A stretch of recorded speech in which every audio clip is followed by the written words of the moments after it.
Hey guys, it's me, Sli-Fi. I'm just here talking about my daily or weekly thought of the week, I guess. I'm just thinking about matter and antimatter, and I got to thinking about annihilation. If anybody's read the book Angels and Demons, they know all about annihilation. They covered it greatly in that. But if you do any further research, you'll find out that this all isn't fiction, it's real. Matter and antimatter is a real deal. Annihilation is the real thing. It's converting mass into 100% light energy.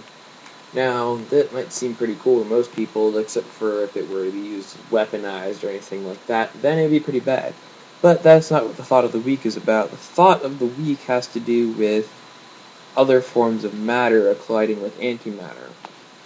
Now, for decades, scientists have theorized that all forms of energy are in somewhat linked to a form of mass, and inversely, all forms of mass are linked to energy. So, what happens when a regular light beam comes in contact with antimatter? My thought is that it would annihilate, but then I realized that if this happened, then there being antimatter, there also has to be anti-energy, which means anti-light also. I don't know how that would work. I guess it would kind of suck in light as opposed to push it out. I don't know, but that means that every time it would happen, it would come in contact with matter, and, that's pretty damn bad, because, well, you would have annihilation across everywhere.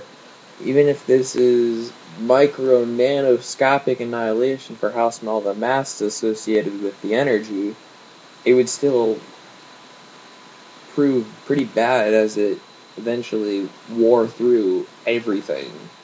Nothing would be safe against it, and over a period of time you could literally burn a hole through anything, even a mirror if it really came down to it. But yeah, that's just my thought for the week, so I'll get back to you in 1 week. If you guys could post some comments, questions, anything, I can respond to it all. Thanks, guys.